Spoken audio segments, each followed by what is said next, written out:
Pay to win, buying in-game items to gain advantage.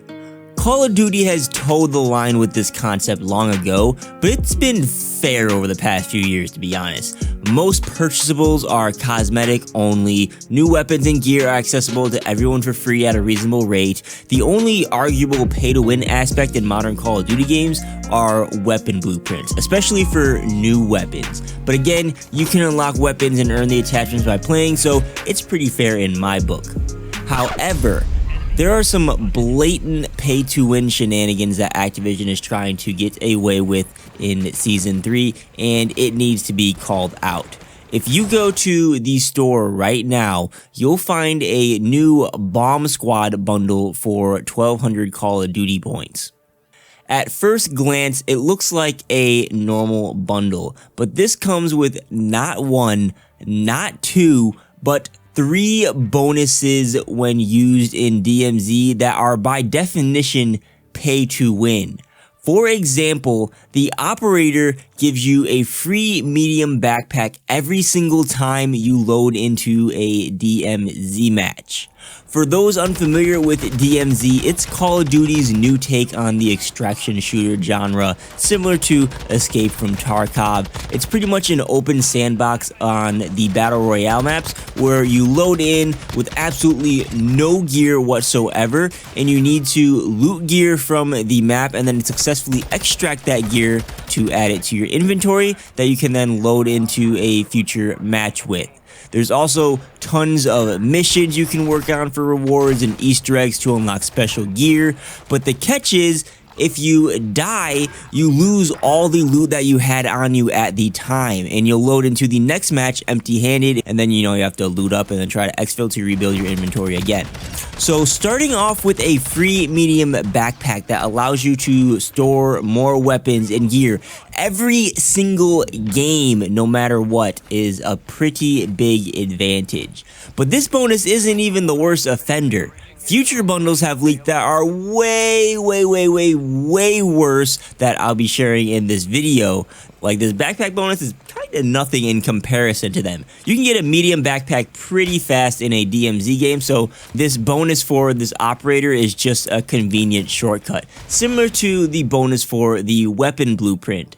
The DMZ bonus for the weapon blueprint is a 15-minute insured weapon cooldown. Now, there's 2 types of weapons you get in DMZ. There's contraband, which are weapons that spawn on the ground. Think Battle Royale loot. And then you have insured weapons, which are your custom guns or loadout weapons, which tend to be pretty powerful because you have complete control over how you can get them out. So if you die with your insured weapon equipped in DMZ, it enters a cooldown period where you can't use it again. I believe that cooldown is now 1 hour, and you can reduce that timer by playing another match and exfilling with a lot of cash. But typically, you have to wait about 2 to 3 games before you can use your insured weapon after it is lost. So a blueprint that reduces the timer from 1 hour to 15 minutes is a pretty big advantage. It most definitely is in a completely different category than buying a weapon blueprint to unlock a new weapon versus leveling up the battle pass or doing a challenge to unlock said weapon. This DMZ bonus is altering game mechanics, where a blueprint in multiplayer or battle royale is not. The last bonus this Bomb Squad bundle has is an extra active duty slot.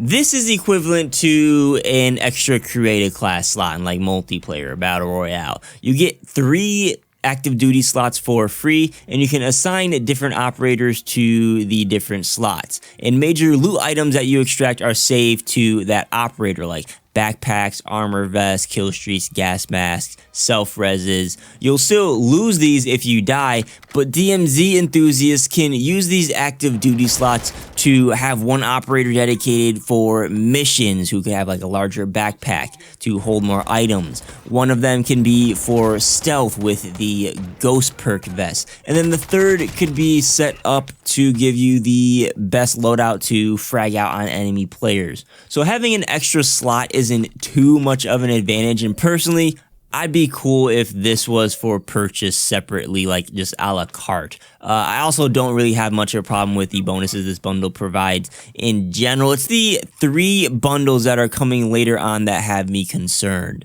I'm going to be careful showing these just to be on the safe side, but the first one is a classic ghost pack that comes with an active duty slot, 2 blueprints with bonuses that have yet to be revealed. Maybe they're insured cooldowns, who knows. But the 2 ghost skins come with a 2 plate armor vest. Use this operator, it'll spawn you in with 2 plates of armor every single match.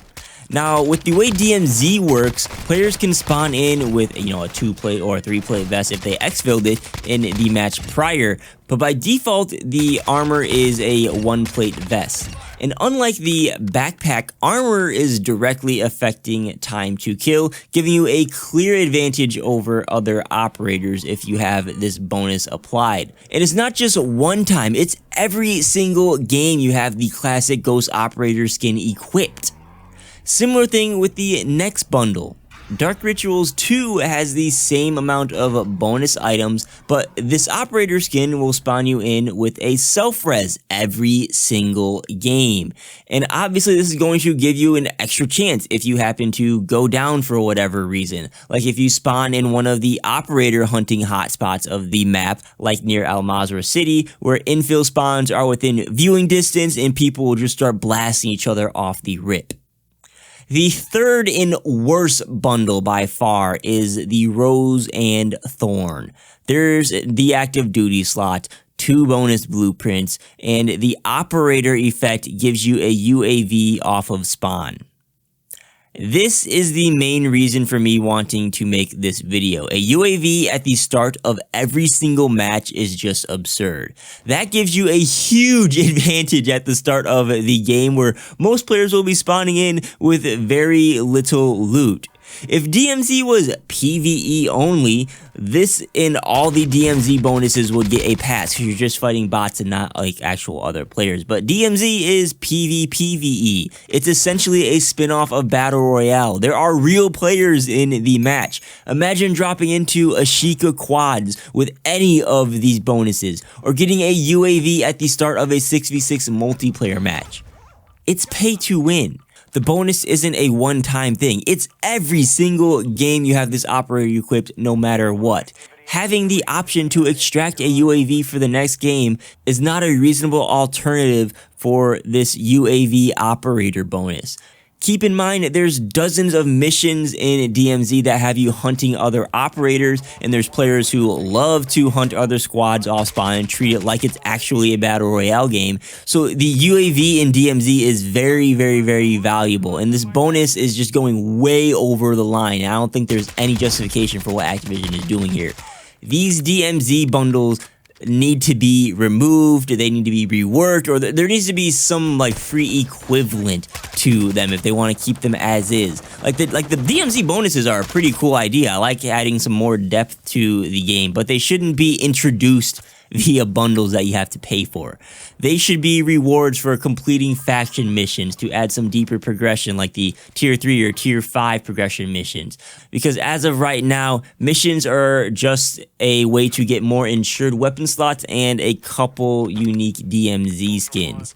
And then, if they do that, maybe the bonus bundles could work as is. Maybe if all these perks had a cooldown, they'd work better. I don't know. I'm just hoping that with enough people talking about this, that there will be changes made before the more controversial bundles release. Because if they release, who knows how slippery that slope will get. Are we going to start getting skins that will start you off with the ghost perk, or blueprints that deal more damage against AI in Battle Royale, or operators that start you off with all 3 perks in multiplayer? I just came up with those off the top of my head, and they seem scarily possible. Who knows how far they will go with this. So please comment what you think about these bundles, whether you've played DMZ or not. Perhaps I'm looking too much into it and it's not that big of a deal. I don't know. The COD community is so diverse these days, so I'm curious to see where my viewers are at. Please don't forget to like the video if you made it this far. Consider subscribing to the channel, and I'll catch you on the next video.